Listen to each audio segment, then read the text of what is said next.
Hello guys. Ayan, medyo tapos na tayo maligo.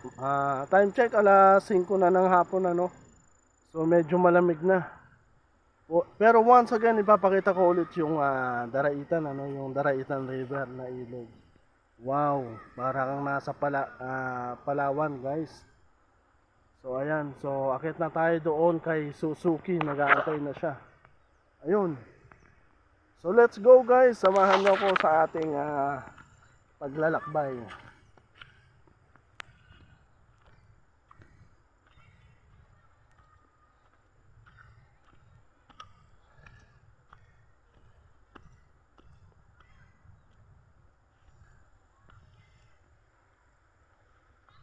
Ayan guys, ito na tayo kay Suzuki.